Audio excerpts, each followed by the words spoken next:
Ladies and gentlemen, still live from Morelia, Mexico, 2026 People's Reset. Not as sunny as yesterday, but as pleased as yesterday to have a very informative guest that I've listened to yesterday when he did his presentation about natural law. Welcome, Will Keller. Thanks, John. Appreciate it. Tom. Tom, sorry. That's fine. willkeller.com is his website, and his presentation on natural law I found very important because in Europe, I think some people have an understanding of what the state law is and what your foundational rights are and what human rights are. But I think the concept of natural law is not that well known. So maybe first of all, because people might not know you in Europe and Germany, Switzerland, Austria, why don't you give a quick intro on who's Will Keller, what's your background, how did you get to do this, and then maybe second we'll start about talking about the natural law piece. Thanks, Tom. So I come from California, and I've been public speaking for about 7 years. And really my journey to awareness came out of self-induced drug addiction from coming out of a music industry career. Oh. So yeah. Interruption? Sure. What did you do in the music industry then? I was a hip hop artist. Okay. Yeah. So I ran a record label. Okay. So that's why you recognized the MPC shirt. Yeah. That's right. Yep. Okay, And gotcha. I appreciate your work too. It was Fast Track Entertainment during that time. It was from year 2000 to about 2011. And we did clubs and shows, and I had 4 albums, and we toured Southeast Asia and all through the country. But it was, it was my young and dumb era. It was still a lot of good lessons, but that led me into a lot of partying, a lot of drugs and alcohol. And through that adversity, it forced me to face myself and actually come to understand how I really tick psychologically and take responsibility for my own behavior. So that springboarded me into a whole journey of how do I operate, and also how does the world operate? And that led me to, some fantastic content creators like Marc Passio, Michael Tessarian, Jordan Maxwell, David Icke, and really just getting that accurate perception of what's going on in the world and my position in that. And coming to a moral understanding and responsibility to actually go public and speak about certain topics. Okay. Yeah. I've been following Marc Passio's work, I think, pretty much since he began to do presentations. And if you don't know at home, if you don't know Marc Passio, go on YouTube or Odyssey and search for Marc Passio's presentations. One of my favorite ones, I think, is, I'm not remembering the exact title, but it's about the holy force of anger or something, which is a absolutely great presentation. And there are only a handful of principled people like him. So that's why I appreciated your presentation yesterday. So talking about that presentation, sure. How did you get to natural law? What is natural law, and why is it so important? Absolutely. Yeah. So natural law is the governing dynamics or boundary conditions of reality. It affects everything. It's the parameters by which we operate, and ultimately it's cause and effect, right? So these are spiritual, universal, objective laws, real laws, right? Unchanging dynamics that are binding to us all. And it's important that we understand these, because just as it's important to understand physical laws, so we have the laws of motion, we can fly airplanes, not touch fire because we know it burns, or an electrical ground wire. These are all part of understanding natural laws. But generating a certain condition in society through individual choice and behavior, it's very important, because the natural law is the determining factor of, are we going to create freedom or are we going to create slavery? Right. So, and yes, my presentation was the blueprint to a free society. And how do you think in, like, let's say, practical terms for folks at home who have no idea what natural law is, and they may have an idea of what human rights are, what their foundational rights are in the country that they live in as per the constitution or whatever. How is the natural law different from those laws? Yes. Yeah, no, great question. So the natural law is definitely not man's law. It's not something that has been created or constructed from human beings, but yet we can perceive it, right? So we can come to understand that there's a cause and effect factor if it's based upon morality, right? Yes. So right and wrong. That's one category of it. When we're talking about human behavior and generating a condition, absolutely, this is rights and morality itself. And this is inherent into nature, right? It's not derived or granted from legislation, governments, or religion. Through our very existence, we have sovereignty and we have certain rights that we can perform, but also there are certain wrongdoings and immoral actions that if we take, generate a certain type of condition. And that condition is coercion, control, duress, violence, and slavery. Why do you think that the concept is not widely known? Because it's a pretty simple thing in the end. It's not rocket science. It's not, you don't have to be a lawyer and go through hundreds of pages and studying law for years to come up with some nice paragraphs to go to court or whatever. How is it that it's not widely known? Because it's a pretty simple concept in the end.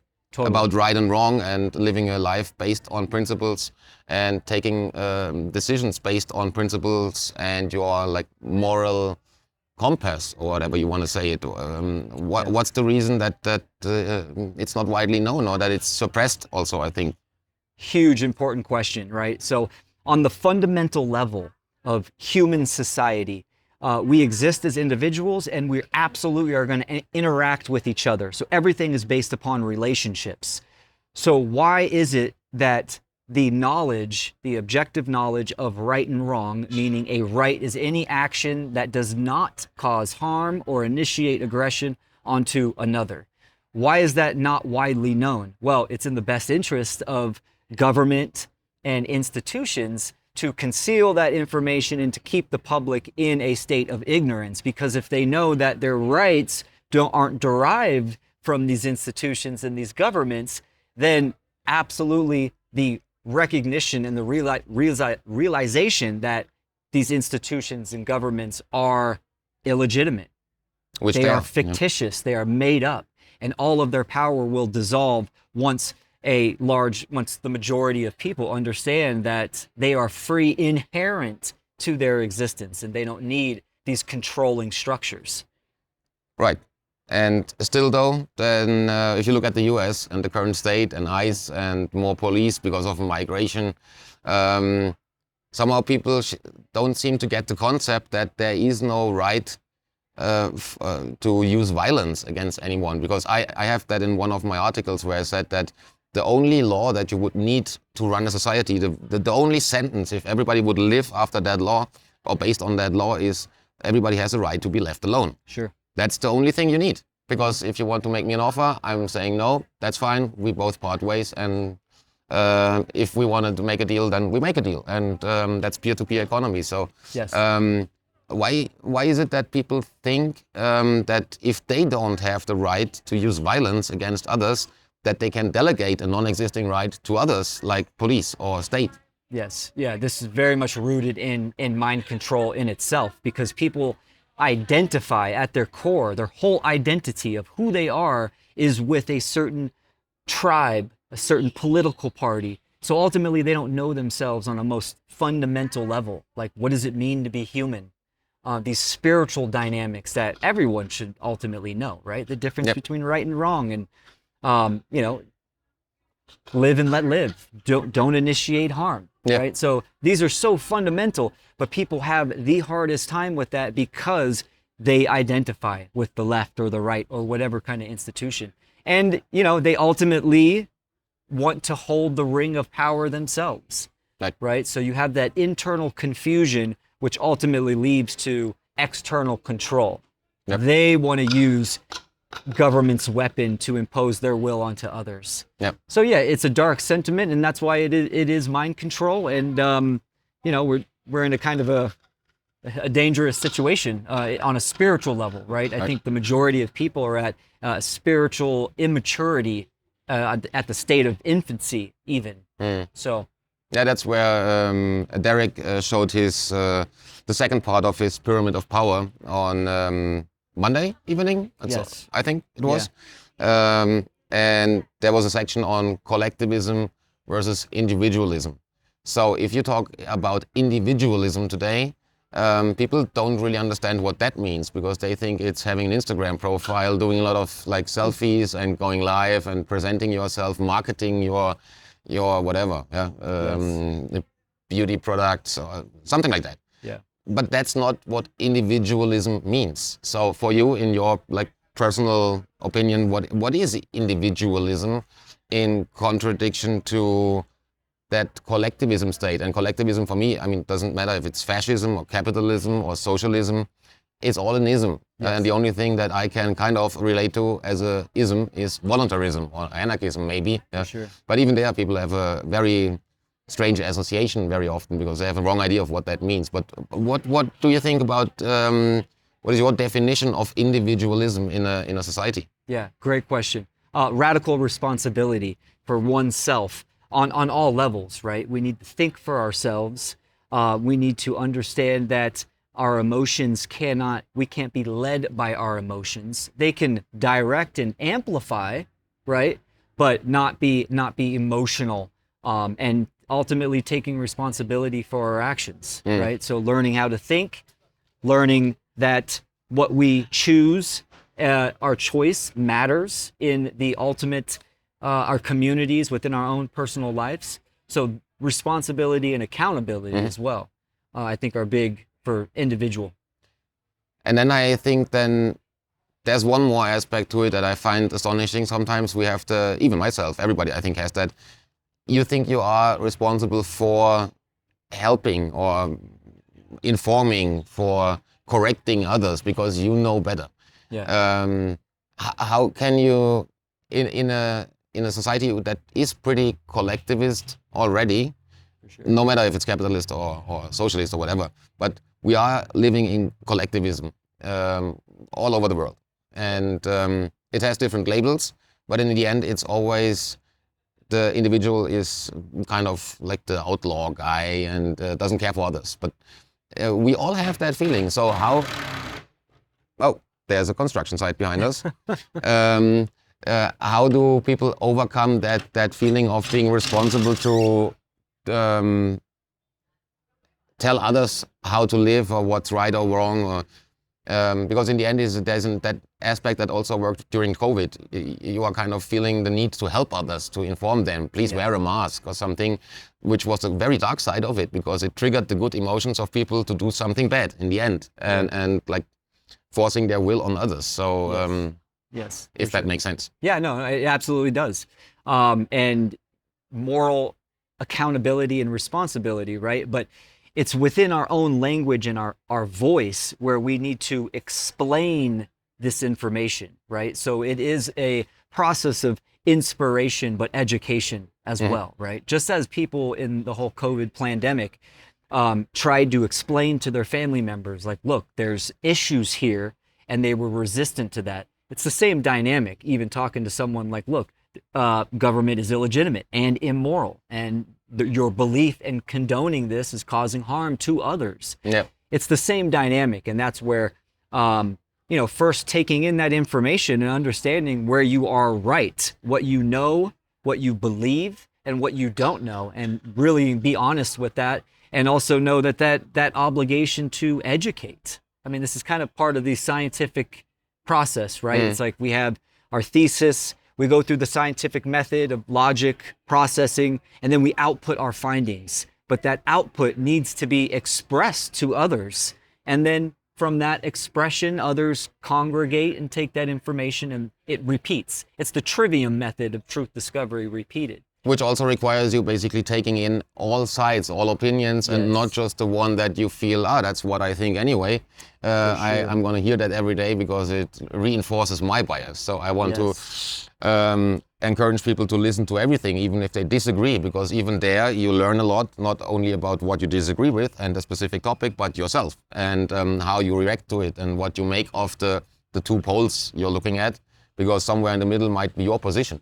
Yeah. And the way to get to your position always leads through every sort of information and not through the one single truth. Because if somebody is telling or proclaims to or claims to have the one single truth, that's mostly liars. Yeah, exactly, for sure. Yeah, what is popular is not necessarily true, right? That quote. And that's the thing about even collectivism, right? There's always a collective aspect, right? The collective unconscious, but that is made up of individuals. Materialism and collectivism is almost, it's an egregore of like one ideology, and people are emotionally triggered when you ask questions or bring information that's contradictory to that ideology, right? So we've seen that so many times. So I absolutely agree. Being grounded, and that's why, you know, logic and reason need to be at the forefront. Right. Yeah, and there's decision making. And it's a big difference between building community and collectivism, because community is based on a number of sovereign individuals who have made up their mind, who have their information from different sources, and then decide to join a community. But there's nothing forced on you. If you want to leave that community, you are free to do so. But if you want to leave Germany or get rid of your passport or leave the EU and not be part of the digital ID scheme, you're going to have a pretty hard time doing that. For sure. Because it's forced on you, and it's a collectivist state and not a community based on free decisions, sovereign individuals. Yeah, informed consent, consent in general, right? Like, what country can you opt out of government itself, right? Or opt out of the 5G network or the biometrics, right? I mean, there's certain things you can do, but they are implementing these plans without your consent, right? With the majority of consent, they're just doing their agendas, which do cause harm. So yeah, it's and voting between left and right, and basically the which guy is the or which type of tyranny you want to have is nothing that has anything to do with freedom. It's the circus for slaves, for sure. It's that illusion of choice, and also it's what, you know, that's what I was talking about, that ego identification, identifying with the left or the right. And it really comes down to that rigidness of each of those sides. Don't be part of any side, define your own side. 100%, absolutely. Okay, last question maybe around that natural law topic. Was there one specific moment you remember where it like clicked, or where you said, that's exactly where you choose another road or another path? I mean, you described a little bit what the background was and where you're coming from, which I can relate to, being in the music industry or having been in the music industry. Was there one specific like trigger moment? Because for a lot of people it was COVID, waking up on 9/11, finding out something is obviously wrong with that story. We don't know what it is, but that is not the real story. Yeah, for sure. You know, 2012 was probably a big catalyst, because that was around the time where I was coming out, the end of 2012, coming out of my drug psychosis. So the whole world, it was a paradigm shift. I mean, I was truly interested in my own psychology, but how the world worked, and that was the jump off for me. And of course, when it came to like the information of natural law and coming across like Marc Passio's information. So that means he was sorry to interrupt. He was one of the first people you found that basically interested you, so you got into his work. Yeah, so I was already studying the mystery traditions and occultism. And in occultism, in various traditions, they talk about natural law. They might use universal law. They might use different terms, but they're talking about the same thing. So when I came across Marc's work and him having that background in occultism, it was like all the dots just connected, and I had pure clarity. And it was very eye-opening. And not only clarity on the esoteric or the occult aspects, but how it applied to the world today. And that was a big influence. It's a very practical thing that you can basically live after or model your life after a natural law, which I unconsciously did since I started doing music, or since I've encountered my first problems with the state as a teenager or something. Likewise. I was raised on a ranch, so nature to me was an authority, right? It was it was superior to human beings. Then I'd go to public school and I would think, like, I mean, even looking at government or police and military, and it just seemed comical. Like it was all fake. Absolutely. humans like kind of playing a facade or a game, and that's when I was really young. So yeah. Yeah, same here. Sure. That's why I never voted. And my mom always said those guys with the suits are the real criminals. Oh, there you go.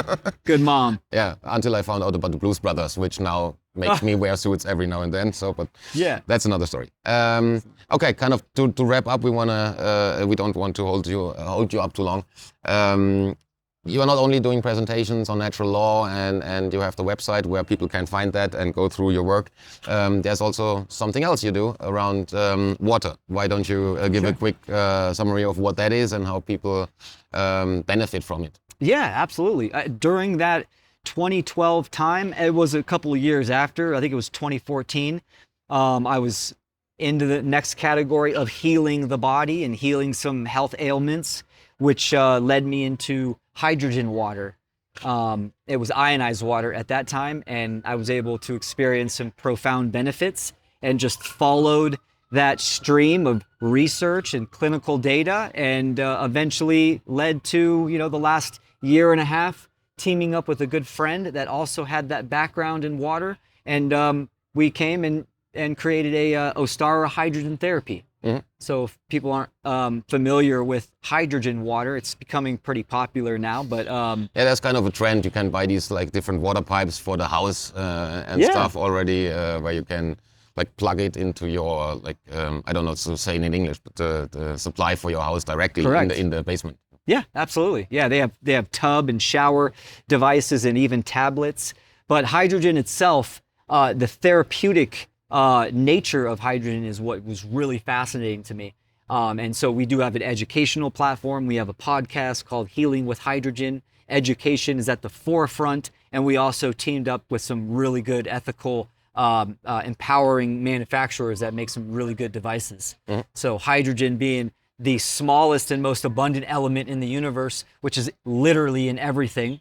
It's natural to our bodies, and our gut makes molecular hydrogen, right? This is a stable molecule of two hydrogen atoms bonded together in a neutral charge. And it's just a powerful selective antioxidant. It has a lot of numerous benefits for the body. What would you say for someone who hasn't looked into it, has no idea what that means? Sure. What would be a benefit that they would feel applying that or using that method, that therapy? Yeah. Or your device, and how long does it take? Does it take me 5 years to feel some effects, or is it basically 24 hours? For sure. I'll start with the second question. So because hydrogen is the smallest molecule, it literally goes all through your body within just about 2 minutes. So some of the effects, again, it's different for each person. If you're dealing with a pre-existing condition, you could feel an effect right away. If you're overall generally healthy, better sleep, clarity, cognitive clarity, energy, weight loss. These are all common effects that people experience. Brain fog, the elimination of brain fog is a common one as well. They've used molecular hydrogen as its anti-radiation. So for radiation poisoning. So this is perfect for something like EMF or just radiation poisoning in general. So it has, just because of its nature, it has a vast amount of use cases. It's really the ultimate assistant for the body, depending on what the body needs itself. And it's something that you can apply on a daily basis because there's nothing you need to besides having the source available and one of these devices, or the way you modify the water in the end. Correct, yes. And it's one of the few things that has no saturation limit and no cytotoxic effects. So I'll simplify that. Almost everything has a limit, meaning if you can only take in a certain amount, and then... Like vitamin C or something. Yeah. Vitamin C, correct. And even vitamin C, if you take too much, you get a stomach ache, and then you keep taking it, it actually becomes dangerous for the body. So that has a saturation limit and a cytotoxic effect. Hydrogen, completely safe. You could breathe it, or you could breathe it all day with no limit, and it has no negative consequences because it just goes out of your body, out of your pores, out of your breath, once your body's done with it. Awesome. Last but not least, in terms of people's reset, you've been a first-time speaker too, right? Correct. You've been here the first, but have you been here the first time or just speaking the first time? first-time speaker and first-time attendee. Okay, you're planning on coming next year? I would love to. Yeah, I'm gonna bring my daughter, and it's something that I've told myself that I need to get to more in-person events. Yes. There's nothing better than being on stage, performing, but also connection in real life, meeting people that I've talked to for maybe a couple of years online, and meeting them, live in the flesh, and meeting great people like yourself, Tom. Likewise. Awesome. Only bumped into you here, even though I think I came across a few of the videos every now and then, but there's so much out there that obviously, especially being from Europe, sure. we might not have everything that's happening on the radar that's happening in the US. So happily coming back next year. So last question, was there any other highlight that you take away from the event besides meeting people in person, or what would you say to others in Europe? It's a long flight. It takes like 12 hours from Frankfurt to get to Mexico City, plus then a 4-hour ride to get here, or 4.5. What would you say as a sales pitch, besides meeting people in person, that makes it valuable to come? Yeah, absolutely. I think it's definitely worth the trip. But come prepared to experience the whole thing, right? Come a few days before, stay even a few days after, because there's always events, there's vendors, there's connections, there's so much to do, there's so much information that's being provided. So just being in that headspace of, okay, I'm ready to embrace this experience, and it's a gas. It really is fantastic. See you next year in Morelia, Mexico. I think they're most likely doing it at the same spot. So I hope we can motivate a few people, because Europe is a bit underrepresented, I have the feeling. It's lacking a few people from Switzerland, Austria, or other European countries. So let's do it. Thanks for taking the time, Will. It was great meeting you. Thanks Pleasure. for the information, and let's get back to the venue. Thanks, Tom. Thank you.